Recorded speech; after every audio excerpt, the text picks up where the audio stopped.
Hello and welcome back. This relatively short video, with this part at least, is going to be about Bibles, about selling Bibles and the value of Bibles. So I'm just going to type in real quick Bibles that I have listed. I'm going to go over to Bibles that I have sold, and I don't think it's untapped. There's a lot of people that sell Bibles, but the realization on how much Bibles can sell for. And again, it's like any other book, $1, $2, $3, $5, whichever.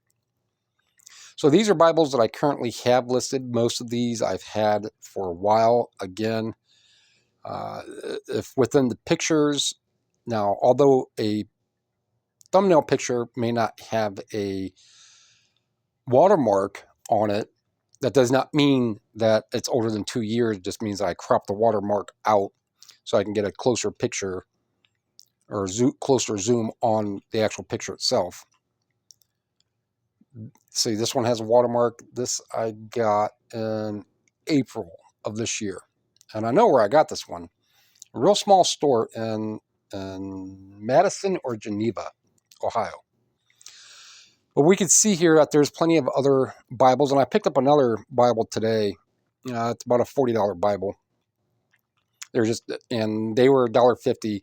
And that book, and I picked up another book too, at the same store that's going to have the math books and the Richard Bachman book at a video at the end of this video.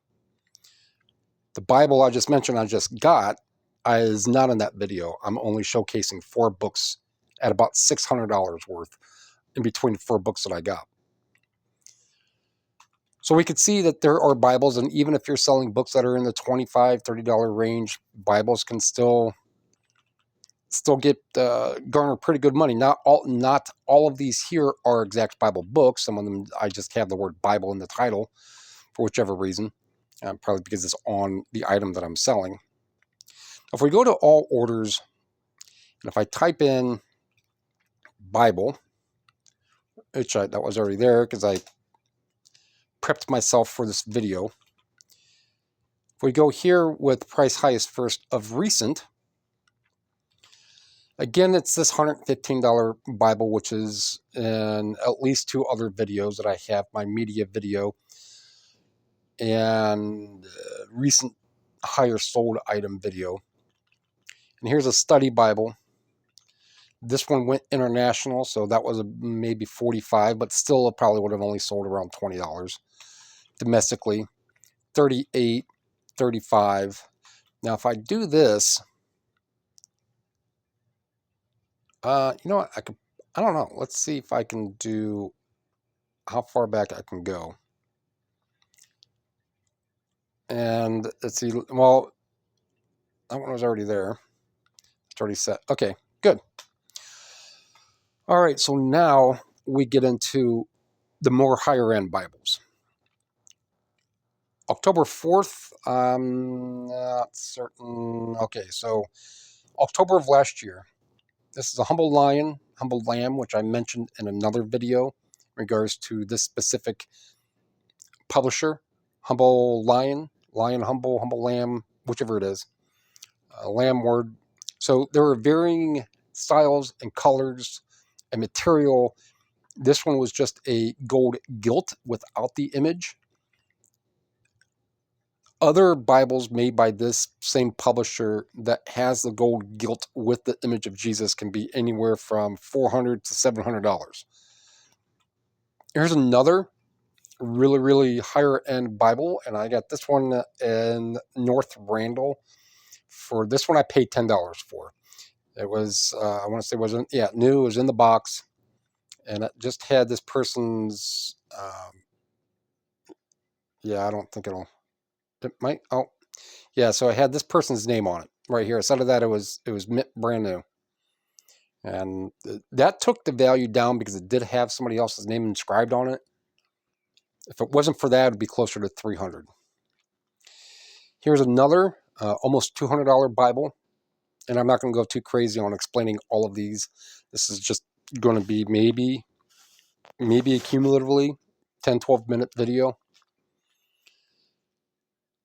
Another $150 Bible, and this was sold May of this year. This one just showed that one. This is not religious. This is just called the Troller's Bible. In some case, if it wasn't for fish, you could probably apply that to the internet. Another one, another 95, almost $100 Bible. Another one that's almost $100. This one, I want to say I took that best offer on that. I'd have to go through like all the sale details and stuff, but well, I won't be able to see if I took the best offer, but I know I did because it was $80 even. This was, I want to say this had the slip cover, another $80 Bible. This is one, oh, okay, so somebody ordered this one and shipped it back, and I just resold it, refunded them, resold it. This one, again, were about another $80 Bible. This one right here actually was a fairly, a little bigger than pocket size. So you can see on how close zoomed in this is, a little bigger than pocket size is this book, is this Bible. Like a trade paperback size. Study Bible.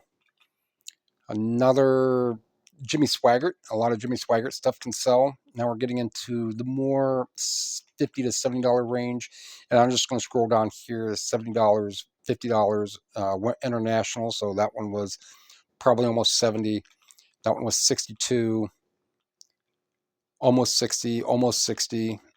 This one right here, if you find any of these, the Bible Stories by the Watchtower, this one here, yeah, they could sell for this. This one, I think, was maybe a fourth or fifth print. The first of this specific book is easily $100. And we're still back at $50 Bibles. An international Bible right here. So it was like $50, 50, 42, and I can go on and on and on in regards to the Bible. So do Bibles sell on eBay? Can you get good money? Of course, with anything that you're selling, there's always those gems out there. And again, that's what this specific channel is about, is emphasizing media, the gems that are out there, the ease of it, the ease of pictures and storage and shipping. And media of all, I can't say of all, but of a lot of categories across the board, media has to be the most available.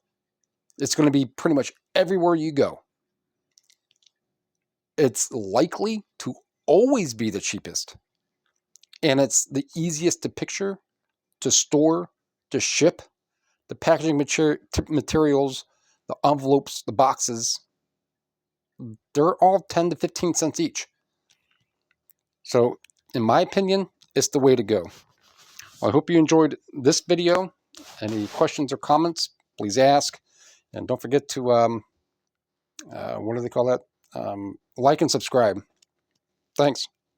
Hello, and welcome back. This is just going to be a quick, this part of the video, going to be a quick snippet of a few books that I have picked up. This one, Neverending Story, was yesterday. These three right here, I picked up today. I picked up a few other books out and about today and yesterday, nothing quite of the substantial means. So we're going to start with the Neverending Story one. I got to get some equipment and a gimbal and recording booth and all that. So I'm just kind of using the top of a, what is this, the washing machine. So this is a first edition, first U.S. translated edition. Unfortunately, it's been price clipped, which doesn't take too much out of the value. This is still going to be close to a $300 book. Go in here, and we can see that the edging is mint. The only thing that's wrong are these, and these are just little, and that's all just part of partial storage. I'll try to get those back on how they need to be. But we can see on this part, first edition down on the bottom, 1983 translation, and that ISBN, the 176228. And I just now noticed that that's worded backwards. I don't know if it's supposed to be or not.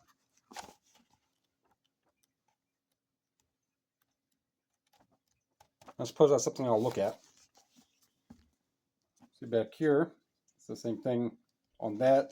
And if you look this exact book up, first edition, 1983, Neverending Story, these prices are going to be anywhere from 100 and some change without the dust jacket, to over 200. There's even one that sold recently for about 270 total. So this is for its age and its mystique, if you will, in very good condition, minus that. And I'll be able to flatten those down. But I should be able to, I'll command $300. And I say command as meaning I'll be able to put it up, and I'll probably get that just because of the quality of it. Another one that I got today, this is Stephen King. And Stephen King prior to, I can't say prior to being Stephen King, but Stephen King's pen name was Richard Bachman prior to, and the main reason was because of the book Rage. And we know The Running Man. And strangely enough, that yesterday I just started rewatching Total Recall, which is a Philip K. Dick book. That's not what it's called, but that's what the movie was called. So I had sold one of these in a smaller trade paperback, and it was in pretty beat up condition. This was probably well over a year ago now, and it still got like $40. And I actually got that at the Habitat for Humanity, where I've mentioned the clock and watch repair books before. That's the same place where I got that one. And even with these dog ears and this creasing, probably even with the sticker, the spine is clean. I'll take that sticker off. The back is relatively clean. This is a used, very good, but in the description I'll mention that it has a creasings. This book, being that the pages are clean, there's a bookmark, and this is a first omnibus plume edition, six printing. That's what the number 6 stands for, 6 printing. Oops, 6 printing. So this one here easily is probably another $100. Maybe it's going to be anywhere from 80 to 120 because of the condition. Ones that are worn out quite a bit still get $60 to $80. So this is one I paid $1.50 for. These two I have sold. I'll probably have to edit that out. But anyhow, these two, I have sold these before, of different years and renditions. And this is Geometry and Calculus for the Practical Man. They will individually, it's going to vary. It's going to be anywhere from 100, probably right in the 100 range each. These are other ones that I picked up today at the same place where I picked up the Bachman, the Stephen King. These are probably the 7th or 8th printing of them. Probably even higher than that. Much higher. So probably like the 10th, but these still get quite a bit. So these ones will still get quite a bit.